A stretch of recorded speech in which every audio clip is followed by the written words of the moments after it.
하나님이 보실 때는 영적으로 예배하는 것도 가장 아름다운 모습일 줄로 믿습니다.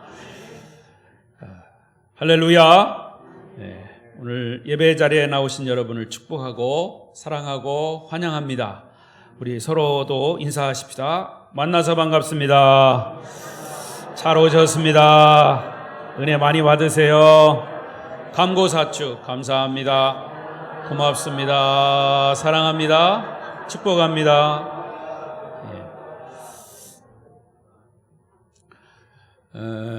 오늘 6월을 맞이한 첫 번째 주일, 마침 오늘 현충일이기도 합니다. 가야 할 곳도 많고 해야 할 일도 많지만 그 모든 것들을 다 내려놓고 하나님을 예배하는 자리에 나오신 우리 성도 여러분과 부득이해서 혹시 이 비대면으로 집에서나 다른 곳에서 영상으로 예배하시는 우리 성도들까지 하나님의 크신 은혜와 축복이 오늘도 말씀으로 여러분 가운데 임하시기를 바랍니다. 로마서를 계속 읽고 계신가요? 저는 여러분들이 로마서 100독 할 때까지 계속 할 겁니다. 여러분을 그냥 귀찮게 하려고 하는 게 아니라 로마서를 정말 꼭 읽으세요. 그래서 제가 기간을 늘려서 금년 말까지 100독 하시라고 드린 겁니다. 아직 상품도 7명 상품 드릴 거 있어요. 100독. 그리고 제가 왜 이 로마서를 특히 강조하고 또 강조하냐 하면 로마서는 성경 66권의 가장 노른자 같은 그런 말씀이고요. 사도 바울의 이 복음에 대한 깊은 영성과 깊은 진리가 여기에 담겨져 있습니다. 그래서 이 로마서를 우리가 읽고 또 읽고 하다 보면 여기에서 구원의 확신도 생기고 내가 무엇 때문에 예수를 믿는구나 하는 그런 신앙의 근거를 다시 여기서 찾을 수 있습니다. 물론 복음서가 있습니다만은 이 예수 그리스도의 복음서를 근거한 그런 영적인 깊이 있는 복음은 이런 것이다, 구원은 이런 것이다 하는 것을 깊이 있게 다룬 책이 로마서입니다. 그래서 제가 로마서를 지금 계속해서 설교를 하고 있습니다. 오늘 말씀의 주제는 아브라함의 부활, 나의 부활. 시작. 아브라함의 부활, 나의 부활. 여러분, 세계 최고의 기록들만 묶어놓은 책을 우리가 기네스북이라고 합니다. 이 기네스북에 올라가려면, 등재가 되려면 여러 가지 아주 중요하고 또 사실적인 그런 심사가 필요하다고 합니다. 우리나라도 기네스북에 올라간 그런 문화재라든가 등등 있죠. 사실 여부가 가장 중요하죠. 그렇다면 여러분, 세계에서 제일 많은 나이에 아기를 낳은 여인의 나이는 기네스북에 몇 살일까요? 기네스북에는 1956년 10월에 아기를 낳은 여인의 나이가 57세였다고 합니다. 여러분, 57세 아기를 가질 수 있을까요? 거의 없어요. 그런데 기네스북에는 57세 여인이 아기를 낳았다고 하는 그런 기록이 있습니다. 그런데 저는 개인적으로 이것이 정말 맞을까 틀릴까? 저는 틀리다고 봅니다. 기네스북에 올라갔어도 이거보다 더 많은 나이에 아기를 낳은 여인이 성경에 있기 때문에. 그 여인이 누굽니까? 바로 90세 아들 이삭을 낳은 사라입니다. 남편의 나이는 100세고 아내 사라의 나이는 90세에 아들을 낳았습니다. 오늘 본문의 말씀은 믿음의 조상인 아브라함이 100세에 이삭을 낳은 이 사건을 바울은 언급하면서 아브라함의 부활 신앙을 강조한 부분입니다. 여러분, 잘 생각해 보세요. 이 부활하면 예수 그리스도의 부활이에요. 그리고 부활하면 신약에서 말하는 그런 복음이고 진리예요. 그런데 이것이 이 창세기로 올라가서 창세기 12장에 아브라함이 등장을 하는데, 아브라함의 부활신앙, 이건 좀 앞뒤가 안 맞는 얘기 아니냐, 이렇게 생각할 수 있습니다. 하지만 여러분들이 이 설교를 다 듣고 나면 그 이유를 아브라함의 부활신앙이라고 하는 그런 단어 자체를 이해하게 될 것입니다. 자, 다시 여러분에게 질문합니다. 우리 신앙인들인 여러분들은 육신은 죽어도 영혼이 부활하는 부활신앙을 믿습니까? 부활신앙이 있습니까? 부활신앙을 가지고 있습니까? 그냥 머리로 매번 부활절만 되면 들었기 때문에 머리로 인식하거나 그저 내 지식으로 동의하는 그런 부활이 아닌, 우리 마음속 깊이, 심연, 이 마음속 깊은 곳에서 나오는 이 부활에 대한 믿음, 그것이 있냐는 말입니다. 제가 지금 질문하는 것은 좀 다른 질문일 수 있어요. 내가 머리에서 늘 부활에 대한 신앙, 이것을 들은 그런 신앙의 고백과 정말 내 마음속 깊이 내가 이거 아니면 나는 구원이 없다, 나는 믿음이 아니다 라고 하는 그런 아주 중요한 복음의 핵심인 이 부활신앙, 그것에 대한 질문을 드린 겁니다. 물론 모든 사람들이 다 그런 건 아니지만 현대 교인들은 이 부활신앙에 대한 확신이 없습니다. 부활신앙에 대한 확신이 없다라는 것은 무엇을 증명하는 거냐 하면, 당신 지금 죽어도 천국 갈 수 있어? 이렇게 물어보면 쭈삣쭈삣 확신에 대한, 그런 천국에 대한, 구원에 대한 확신 있는 대답을 못해요. 그것은 무엇 때문이냐? 이 부활신앙이 없기 때문에 그래요. 어떤 교인은 솔직하게 고백을 합니다. 목사님, 저는 부활한다고 하는 것이 잘 믿어지지 않아요. 정말 어떻게 하면 좋을까요? 이렇게 고백하는 사람도 있어요. 이처럼 성도들이 부활신앙을 불신하고 있는 이 시점에서 오늘 이 본문의 말씀을 통해서 우리의 부활신앙을 다시 한번 진단하는 그런 시간이 되시기를 바랍니다. 다른 사람 중요하지 않아요. 여러분 자신이 중요합니다. 그래서 제가 계속 이 제목을 다른 사람에게 초점을 맞추는 것이 아니라 이 말씀에 근거한 나의 신앙, 아브라함 부활신앙에 비추어 본 나의 부활신앙은 어떠냐, 여러분의 개인에게 초점이 맞춰져 있어요. 그러니까 다른 사람이 옆에서 졸든 다른 사람이 옆에서 떠들든 그 상관없어. 여러분 자신이 지금도 중요해. 그런데 옆에서 사람이 졸면 나도 졸리더라고요. 그러니까 내가 졸으면 안 돼. 자, 그러면 아브라함의 부활, 나의 부활이라고 이 제목이 정해졌습니다. 그러면 첫 번째로 아브라함의 부활신앙은 어떤 과정을 통해서 그런 부활신앙을 얻게 됐느냐? 만일 우리 중에 어떤 사람이 나는 부활을 확실히 믿습니다, 예수님의 부활도 믿고 나도 부활할 것을 믿습니다, 이렇게 부활에 대한 신앙을 확신 있게 고백하는 성도가 있다면 그는 부활신앙을 갖게 된 어떤 경험과 과정이 있었을 것이다, 그 말이에요. 그것을 확인해 보면 그 과정은 보편적으로 두 가지 과정을 통과하게 되어 있습니다. 첫 번째는 경험적 과정입니다. 여러분, 우리가 신앙생활을 하다 보면 신앙은 영적인 세계예요. 그래서 영적인 체험을 하게 됩니다. 그것이 내가 열심히 기도했더니 하나님이 정말 기도의 응답을 나에게 이렇게 주셨다, 참 신기하다, 영적 경험입니다.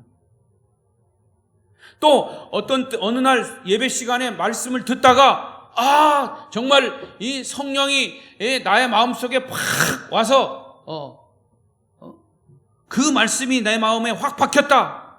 이거는 깨달음이에요. 놀라운 깨달음이에요. 그 놀라운 깨달음도 역시 신앙의 경험입니다. 자, 이런 등등의 경험을 통해서 그 사람 마음속에 어떤 확신이 드냐 하면, 정말 하나님은 살아계시구나. 살아계신 하나님이 나에게 이런 놀라운 능력을 행하셨구나. 이렇게 고백하게 돼요. 그 고백이 이어지다 보면 자연스럽게 예수님의 부활이 나의 부활이라고 하는 사실도 깨달아지고 믿어진다 그 말이에요. 이것이 경험적 과정을 통해서 갖게 되는 부활신앙입니다. 또 하나의 과정이 있습니다. 그것은 논리적인 과정이에요. 다른 말로 말하면 생각하는 과정을 통해서 부활신앙을 갖게 돼요. 예를 들면 어떤 사람이 이런 생각을 갖기 시작합니다. 과연 인간이 죽으면 모든 것이 다 끝나는 거냐? 여러분, 저도 역시 나이가 들어가면서 또 더 젊을 때도 제가 알고 있는 지인 중에서 그 목사님이 됐던 이런 일반 성도가 됐던 갑자기 죽는 사람들이 있어요. 그런 이야기를 들을 때 굉장히 충격을 받아요. 얼마 전에도 전에 있던 교회에 어떤 분이 건강했는데 자고 일어나니까 남편이 죽어 있더라는 거예요. 그 부인은 집사님인가 권사님인데. 그런 이야기를 들어요.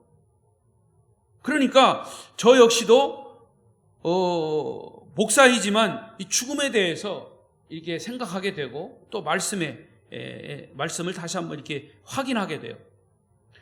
과연 인간이 죽으면 모든 것이 다 끝나는 건가? 모든 인간에게는 이 죽음에 대한 의문과 함께 죽음 때문에 고민을 하게 돼요. 우리가 이 세상을 살면서 악한 사람들이 득세하고 법을 요리조리 피해가면서 약한 사람들을 그냥 박해하고 너무 불공평해. 의인이 고난을 당하고 괴롭힘을 당하는 그런 모습을 볼 때 너무나 이 세상이 불공평해. 그래서 이 세상이 정말 불공평하게 그렇게 끝난다면 착하게 살고 선하게 살고 열심히 남을 위해서 산 사람들이 괴롭힘을 당하는 건 얼마나 억울합니까?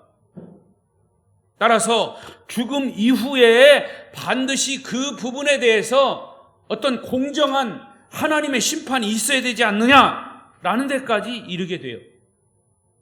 그것은 부활을 통해서 의인이 대접을 받고 악하게 살던 사람은 반드시 심판받는 세상이 있어야 되고 그런 세상이 와야 한다는 내세, 그것은 반드시 있어야 된다라고 하는 당위성에 이르게 되지요. 근데 이것이 바로 그 유명한 철학자인 임마누엘 칸트가 이 부활 신앙을 확신하게 된 하나의 경로였습니다.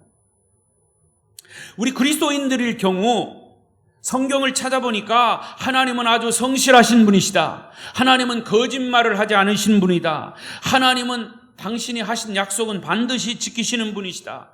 그 하나님이 우리 인간에게 죽음으로 모든 것이 끝나는 것이 아니고 하나님이 약속하신 부활이 반드시 있다라고 하는 것을 말씀하시고 그렇게 기록해 놓으셨어요. 이렇게 말씀을 통해서 내가 읽고 지식적으로 또 논리적으로 그렇게 생각을 통해서 우리는 부활신앙에 다다르게 된다는 얘기죠. 자, 그렇다면 이런 두 가지 부활신앙의 과정을 겪은 아브라함도 아브라함에게서 이 두 가지 과정을 통해서 부활신앙을 한번 찾아보자 그 말입니다. 첫 번째로 그러면 아브라함에게 있어서의 경험적인 과정. 자, 말씀드린 대로 우리가 잘 아는 것처럼 아브라함과 사라가 아들을 낳을 때에 아브라함의 나이는 100세요, 사라의 나이는 90세. 생물학적으로 보면 남자의 나이 100세는 아기를 가질 수가 없어요.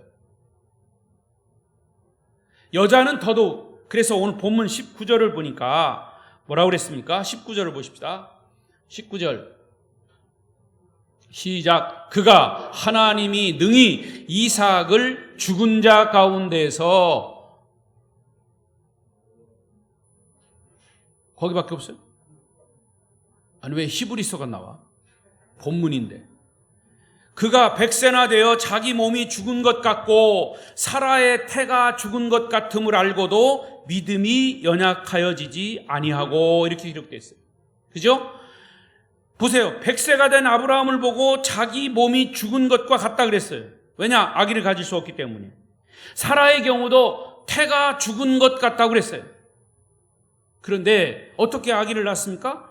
이건 철저하게 하나님의 능력을 통해서 잉태하게 되고 아기를 갖게 된 겁니다. 기적이죠. 이 기적을 체험하면서 아브라함과 사라는 하나님의 전능성을 믿게 되었다. 할렐루야.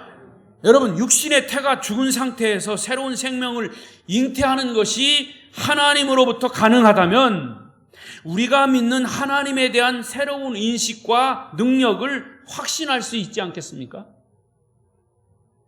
이런 경험을 통해서, 이런 영적인 경험을 통해서 아브라함과 사라 부부는 하나님에 대한 믿음을 확고하게 갖게 된 것입니다. 자, 17절을 보겠습니다. 17절 시작. 기록된 바 내가 너를 많은 민족의 조상으로 세웠다 하심과 같으니 그가 믿은 바 하나님은 죽은 자를 살리시며 없는 것을 있는 것으로 부르시는 이시니라. 자, 이게 무슨 얘기입니까? 아브라함은요, 자기가 아기를 낳을 수 없는, 부인과 함께 아기를 낳을 수 없는 상황에 이르렀는데 아기를 낳게 하신 하나님을 경험하면서 그가 하나님을 뭐라고 고백했다고요? 아, 하나님은 죽은 자를 살리시고 없는 것을 있게 하시는 분이시구나. 믿습니까? 내가 짧게 질문했다고 여러분도 짧게 대답합니까? 여러분, 하나님은요, 죽은 자를 살리시는 분이요, 없는 것을 있는 것으로 부르시는 분이요, 빛이 있으라 하니까 빛이 있었어요. 나사로야 걸어 나와라 하니까 죽은 나사로가 살아났어요. 이게 하나님의 능력입니다. 그렇다면 이런 경험으로 하나님이 우리를 부활하게 하시는 것은 얼마든지 가능하다는 것을 우리는 확신할 수 있다고 말이에요. 그래서 아브라함 부부는 아들을 낳는 경험을 통해서 부활신앙을 갖게 된 것입니다. 이것이 아브라함 부부가 가진 부활신앙의 경험적 과정이다 말할 수 있죠. 자, 또 하나는 아브라함 부부가 가진 이 논리적인 과정, 생각의 과정입니다. 자, 아브라함은 이런 논리적인 과정을 통해서도 부활을 확신하게 되는데 이삭이 태어난 이후에 시간이 어느 정도 흐른 후, 나이는 한 15살이라 그러는데 성경에 나이는 기록되지 않았어요. 어느 정도 이제 이삭이 큰 후에 하나님이 아브라함에게 감당할 수 없는 명령을 내리십니다. 창세기 22장 2절 시작. 여호와께서 이르시되 내 아들 내 사랑하는 독자 이삭을 데리고 모리아 땅으로 가서 내가 내게 일러준 한 산 거기서 그를 번제로 드려라. 번제로 드려라. 번제가 뭔지 아십니까? 번제의 제사, 이거 제사법인데, 번제는 양이 만약에 제물이라면 그 양을, 살아있는 양을 갖다가 죽여서 피를 내고 껍데기를 다 벗겨가지고 내장을 다 긁어내고 각을 떠서 불로 태워서 드리는 제사가 번제예요. 아브라함이 하나님의 명령이 떨어졌어요. 번제로 드려라. 그러면 아들 이삭을 그렇게 하라는 거예요. 아들을 이삭을 죽여서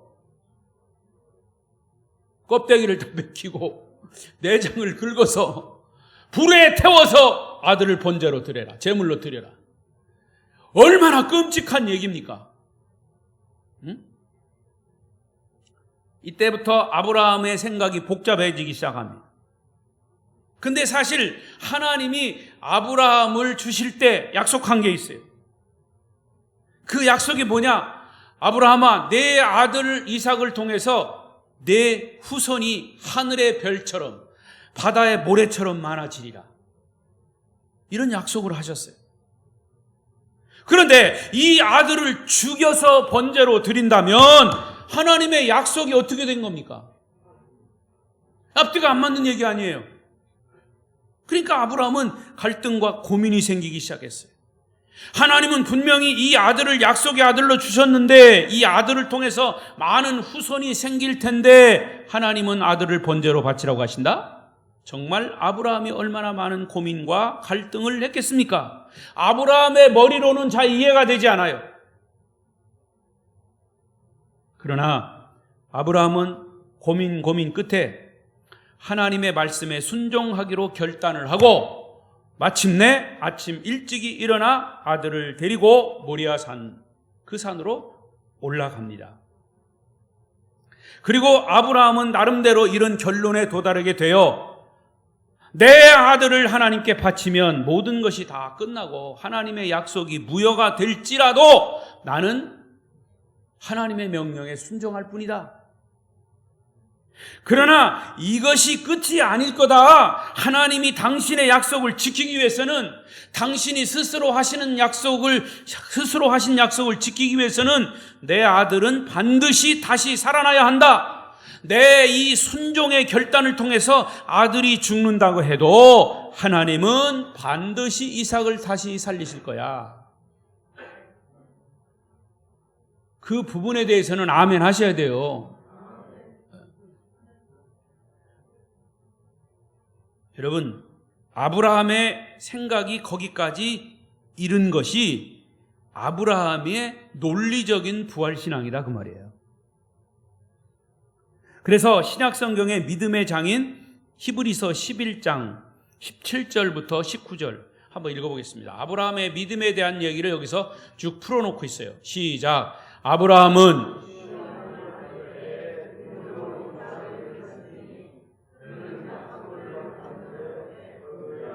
드렸느니라. 그에게 이미 말씀하시기를 내 자손이라 칭할 자는 이삭으로 말미암음이라 하셨으니 그가 하나님이 능히 이삭을 죽은 자 가운데서 다시 살리실 줄로 생각한지라. 비유컨대 그를 죽은 자 가운데서 도로 받은 것이니라. 자, 히브리서 11장 믿음의 장에서 이 아브라함에 대한 부활신앙을 여기서 이렇게 잘 풀어놨어요. 아브라함은 순종하기 위해서 아들을 번제로 바치지만 하나님의 약속이 성취되기 위해서는 하나님이 그 아들을 다시 살리실 것을 믿었다 그랬어요. 여러분, 믿음은 뭡니까? 바라는 것들의 실상이에요. 아직은 실상이 없어. 그러나 내가 하나님의 약속을 믿고 그렇게 될 것이다, 하나님이 말씀하신 대로 될 것이다 라고 믿는 것이 믿음이에요. 그러니까 아브라함이 그랬다는 거예요. 내가 지금 자기 아들 이삭을 죽이러 가지만 하나님은 분명히 이 아들을 다시 어떤 방법으로든지 살리실 거야 라는 믿음을 가지고 아들을 데리고 간 것이 아브라함의 부활신앙이라 그 말입니다. 사실 결과는 어떻게 됐어요? 하나님은 이삭 대신에 어린 양을 준비해서 이삭 대신 제물로 드리도록 하셨잖아요. 자, 그 사정을 보면 사실은 이삭은 죽지 않았어요. 근데 죽었어요. 언제 죽었느냐? 하나님이 이삭을 제물로 아브라함에게 바쳐라 했을 때는 이미 이삭은 죽은 거예요. 또 아브라함 입장에서 보면 내가 이삭을 제물로 드려야 되겠다라고 마음 먹었을 때 자기 아들 이삭은 죽은 거예요. 물론 육신의 생명은 안 끊어졌죠. 그리고 언제 다시 부활했냐? 어린 양으로 대체될 때 부활한 거예요. 아멘 좀 하셔. 이건 굉장히 중요한 복음이고 진리예요. 여러분, 그 이야기를 그대로 예수에게 가져와 봐요. 그 얘기가 그 얘기지. 그러니까 여러분, 우리가 부활신앙을 확신하는 과정에서 경험적 과정이든 논리적 과정이든 이 부활을 확신하기 위해서 중요하게 전제되어야 할 것이 있는데 그것이 뭐냐? 이런 얘기들이 다 어디에 나와요? 어디에 나와요? 불경에 나옵니까? 성경에 나오잖아요. 성경에 나오는 이 기록된 말씀을 우리가 그대로 믿는 것이에요. 그러니까 이게 경험적 과정이든 논리적 과정이든 내가 부활신앙을 가질 수 있는 근거는 뭐냐? 성경에 기록된 말씀이다 그 말이에요. 100세 90세 하나님 주신 내 아들은 반드시 살아난다. 하나님이 준비하셨다. 여호와 이래. 이 말씀을 아브라함은 믿을 수 없는 중에 믿을 수 있었던 것은 하나님의 약속의 말씀을 믿었기 때문에, 말씀대로 믿었기 때문에, 말씀이 있었기 때문이죠. 그러니까 이 말씀에 대한 믿음이 전제되어야 한다 그 말입니다. 아브라함의 생각의 가정도 마찬가지예요. 그분이 약속하셨다면 내 아들 이삭을 통한 하나님의 후손의 번식이 가능하기 위해서는 하나님이 반드시 이삭을 살리실 것이다, 이삭을 부활케 하실 것이다 라고 하는 그 약속의 말씀을 아브라함이 믿은 것이다. 자, 그렇다면 이제 신약으로 와서 여러분에게 질문합니다. 여러분 중에 아직도 예수 그리스도의 부활을 믿지 못하시는 분들이 있습니까? 예수 그리스도의 부활을 믿지 못하면 나의 부활도 안 믿어지는 거예요. 예수 그리스도의 부활이 안 믿어지면 결론은 간단합니다. 그 사람은 성경 전체를 안 믿는 거예요. 반대로 여러분이 예수의 부활을 확신한다면 그 사람은 하나님의 말씀에 대한 권위, 말씀에 대한 영광, 이 모두를 신뢰하는 사람입니다. 예수 그리스도께서 우리의 죄를 짊어지시고 십자가에 죽으시고 3일 만에 다시 부활하신 것을 믿으십니까? 이 사실이 믿어져야 나의 구원이 확신되는 거예요. 만약에 믿어지지 않으면 믿어질 때까지 다른 거 기도하지 말고 그거 기도하세요. 그게 믿어지는 것이 구원의 확신이고 천국에 대한 확신인 겁니다. 성경의 그 어떤 것을 다 믿는다 해도 부활을 믿지 않으면 다른 어떤 것도 믿지 않는 거예요. 부활이 확실히 믿어질 때 천국에 대한 확신도 생기는 것임을 믿습니다. 여러분, 구약의 아브라함의 부활신앙은 결국 신약의 예수님의 부활신앙으로 이어지는 것이고, 그리고 지금 나의 부활신앙으로까지 연결이 되는 것입니다. 그래서 예수님의 부활은 나의 부활이고 아브라함의 부활은 나의 부활이다. 할렐루야. 시작.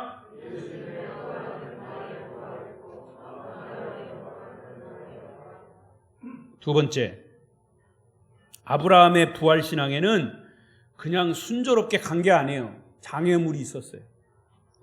우리가 본문을 그냥 피상적으로만 읽으면 아브라함과 사라 부부가 아무런 장애물 없이 부활신앙을 가진 것처럼 보여요. 그러나 아브라함이나 믿는 것이지 그건 우리는 불가능합니다, 이렇게도 생각할 수도 있어요. 그러나 20절을 보세요. 20절, 4장 20절 시작. 믿음이 없어 하나님의 약속을 의심하지 않고 믿음으로 견고하여져서 하나님께 영광을 돌렸다. 이 나이에 아이를 갖는다는 것은 하나님의 약속을 전혀 믿지 않고 오히려 믿음이 견고해졌다. 여러분, 이 말씀을 볼 때 정말 아브라함의 그 신앙에 대해서 우리가 막 질려버려요. 그래서 아브라함이 우리의 믿음의 조상임은 틀림없어요. 저 같은 경우도 이게 잘 안 믿어졌을 거예요. 처음에는 아들을 죽여라, 제물로 드려라, 이 말이나 됩니까?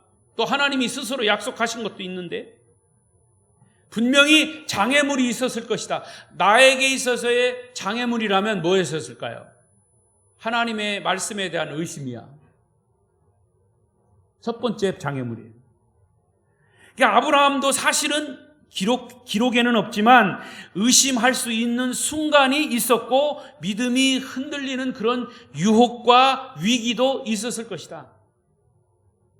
그러나 그 믿음이 약해지지 않고 흔들릴 수 있는 의심의 가능성을 넘어서 마침내 의심하지 않고 믿음이 견고해졌다고 20절에 기록합니다.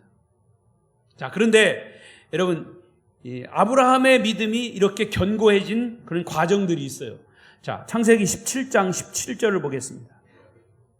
창세기 17장 17절 시작. 100세 된 사람이 어찌 자식을 낳을까? 사라는 90세니 어찌 출산하리요? 하고, 여러분, 이것이 하나님이 주신 약속에 대한 아브라함의 처음 반응이에요.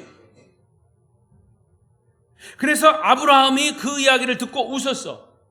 또 사라는 어떤 반응이었냐? 창세기 18장 12절에 보면 사라가, 보세요. 시작. 사라가 속으로 웃고 이르되 내가 노쇠하였고 내 주인도 늙었으니 내게 무슨 즐거움이 있으리요.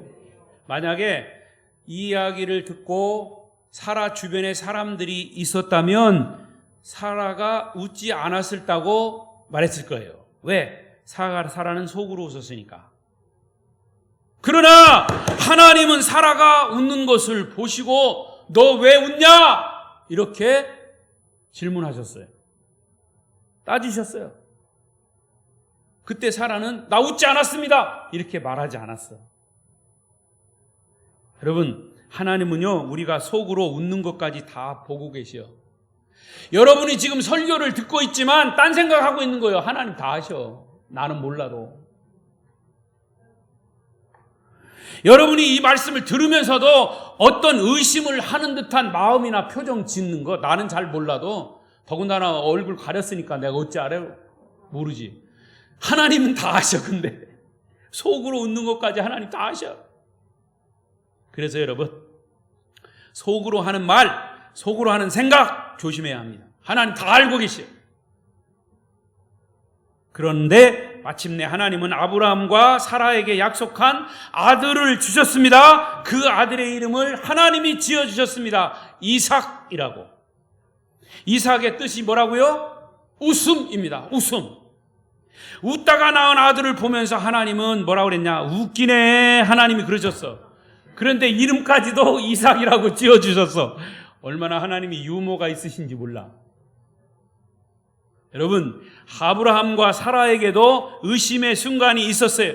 의심은 그들에게 있어서의 장애물이야. 믿음의 장애물. 그런데 내 믿음이 흔들리는 위기를 만날 때 그 위기를 어떻게 넘어설 수 있을까? 하나님께서 어떻게 사라를 도와주셨는지 성경에 나와 있어요. 창세기 18장 14절 시작. 여호와께 능하지 못한 일이 있겠느냐? 기한이 이를 때에 내가 내게로 돌아오리니 사라에게 아들이 있으리라. 잘 보세요. 사라에게 아들이 있겠다고 말씀하시니까 사라의 반응은 웃었어요. 속으로 웃었어. 속으로 웃었다는 것은 의심을 했다는 거예요. 그러니 하나님이 너 왜 웃어? 했는데 나 웃지 않았어요. 이렇게 반응하진 않았어요. 근데 하나님이 그리고 말씀하시기를 여호와께 능하지 못한 일이 있겠느냐 이렇게 말씀하셨어요. 기한이 이르면 반드시 너에게 아들이 있을 것이다. 여러분, 하나님이 어떤 분이십니까? 천지 만물을 창조하시고 무에서 유를 창조하신 하나님, 하나님이 능력을 행하신다면 하나님에게는 능치 못할 일이 없다고 말씀하신 것이에요. 여러분, 사람들이 왜 이 부활에 대해서 확신하지 못하는 걸까요? 그것은 하나님의 전능하신 창조주 하나님이심을 못 믿기 때문에 그런 거예요. 우리가 믿는 하나님은 참으로 전능하시고 무에서 유를 창조하시는 하나님이시라면 그 전능하신 하나님에게 부활이 불가능하겠냐 그 말이에요. 여러분, 신앙 고백했죠? 오늘 사도신경 신앙 고백했죠? 처음에 뭐라고 고백했어요? 전능하사 천지를 만드신 하나님을 네가 믿사오며 그랬어요? 내가 믿사오며 그랬잖아. 여러분, 그렇게 신앙을 고백하면서도 안 믿을 때가, 의심할 때가 얼마나 많냐 그 말이에요. 일본의 종교가이며 사상가인 우츠무라 간조라고 하는 그런 유명한 신학 사상가가 있어요. 저도 신학교 다닐 때 그분이 지은 책도 몇 권 읽었어요. 우츠무라 간조. 어떤 대학생이 선생님에게 찾아와서 선생님, 왜 성경에 믿기 어려운 기적을 자꾸 믿으라고 하십니까? 제가 성경을 공부하는데 성경에서 기적 얘기를 빼놓고 읽으면 안 될까요? 나는 그게 잘 안 믿어져요. 예수께서 무리를 걸으셨다는 것도,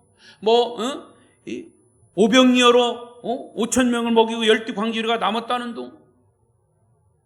이런 기적들이 많이 있는데 좀 특히 예수님이 다시 부활했다는 둥 이런 얘기를 빼놓고 성경을 공부하면 안 될까요? 이런 질문을 했어요.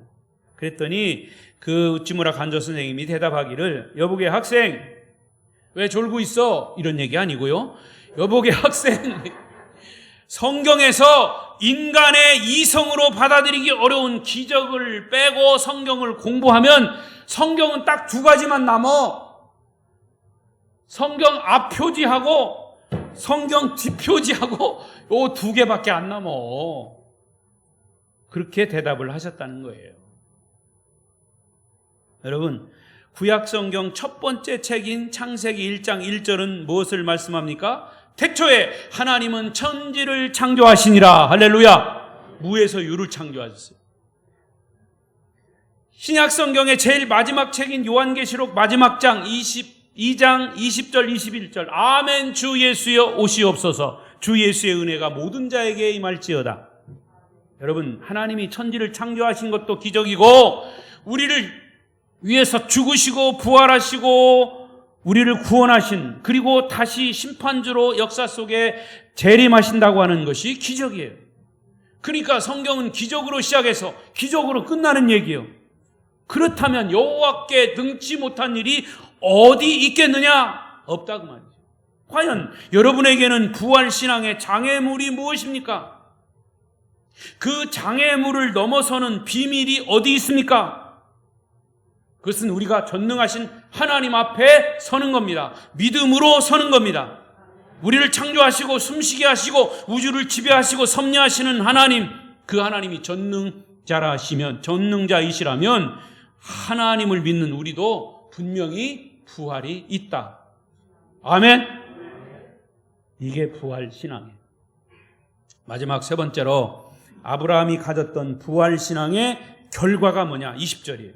결과 시작. 믿음이 없어 하나님의 약속을 의심하지 않고 믿음으로 견고하여져서 하나님께 영광을 돌리며. 여러분, 우리가 전능하신 하나님을 믿고 예수를 구세주로 믿으면서도 우리의 믿음이 능력을 나타내지 못하고 믿음의 영광을 나타내지 못하는 이유가 무엇일까?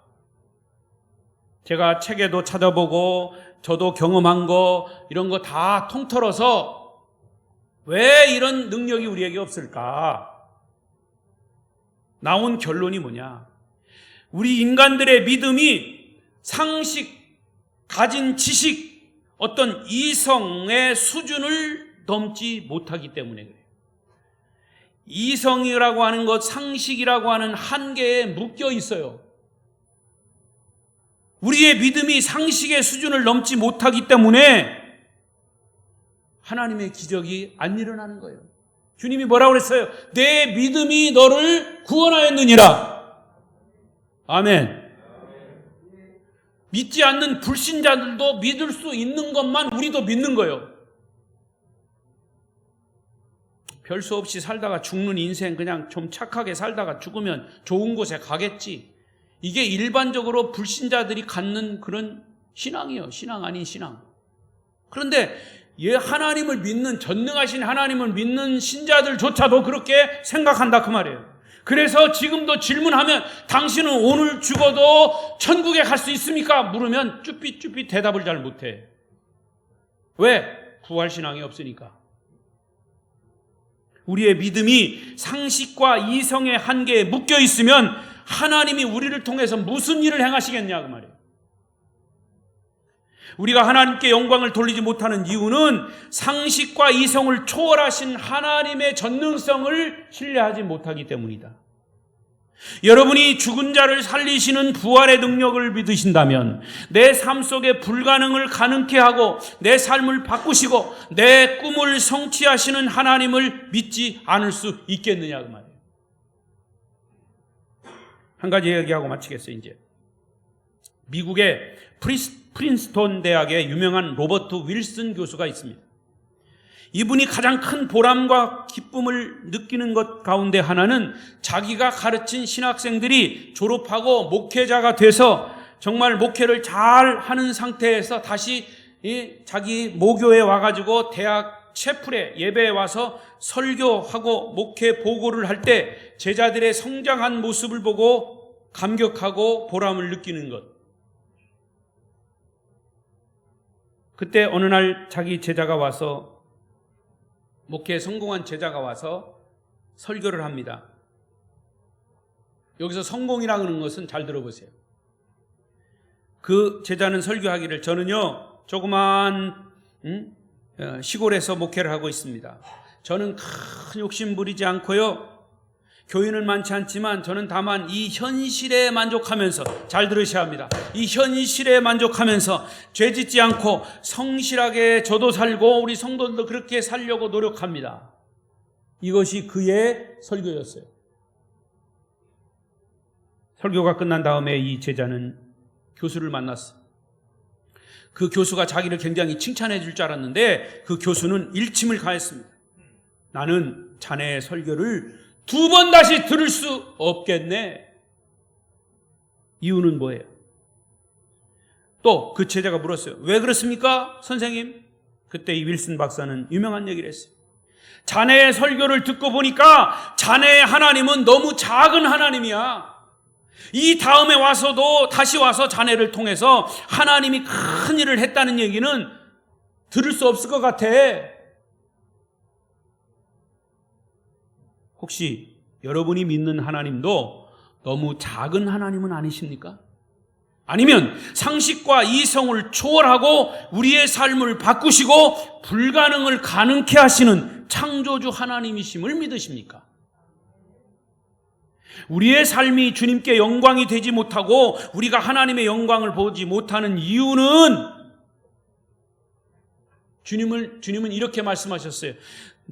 내가 그것을 믿으면, 하나님이 하시는 일을 믿으면 하나님께 영광을 돌릴 것이다. 하나님의 영광을 보리라 그랬어요. 초월자이신 하나님의 전능성을 믿는 사람들에게 전능하신 하나님의 역사가 나타날 것입니다. 여러분, 부활신앙은 주님께 영광을 돌릴 뿐만 아니라 아브라함은 그 믿음을 통해서 자기 자신과 이삭까지, 후손까지 구원할 수 있었습니다. 아브라함의 후손에게서 누가 태어났습니까? 예수 그리스도가 태어나셨어요. 그래서 아브라함에게 성경은 이렇게 말합니다. 22절에 보니까, 시작. 그러므로 그것이 그에게 의로 여겨졌느니라. 할렐루야. 이것이 아브라함처럼 우리도 믿을 수 있다라고 하는 것을 증명하고 있는 거예요. 계속 23, 24절 시작. 그에게 의로 여겨졌다 기록된 것은 아브라함만 위한 것이 아니요 의로 여기심을 받을 우리도 위함이니 곧 예수 우리 주를 죽은 자 가운데서 살리신 이를 믿는 자니라. 할렐루야. 아브라함이 하나님께서 주신 이삭의 부활을 믿을 수 있었던 것은, 그와 같이 하나님은 오늘 저와 여러분에게 예수 그리스도의 죽으심과 부활을 믿도록 요구하시는 겁니다. 예수님은 자기 친구 나사로의 무덤 앞에서 온 세상이 다 들어야 할 놀라운 메시지를 선포하셨죠. 나를 믿는 자는 죽어도 살고 살아서 나를 믿는 자는 영원히 죽지 아니하리니 이것을 내가 믿느냐? 주님이 말씀하셨어요. 여러분, 이 사실을 믿으십니까? 그래서 마지막 25절 결론은 이것입니다. 시작.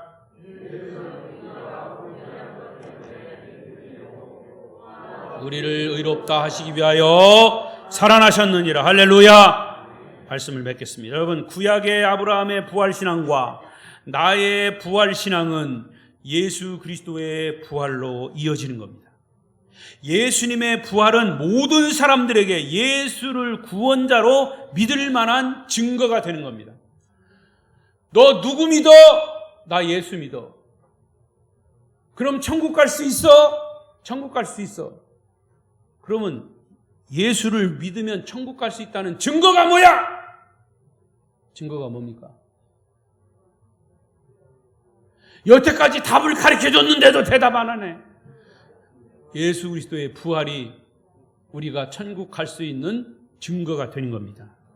우리 믿는 사람들은 자신 있게 예수님을 나의 구주로 고백할 수 있는 것은 예수님의 부활 때문입니다.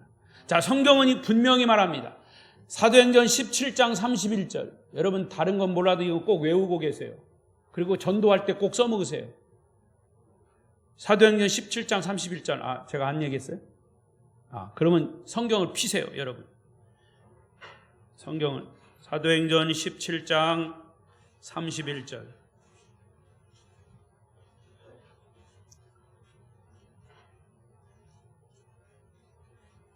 (17장 31절) 218쪽 17장 31절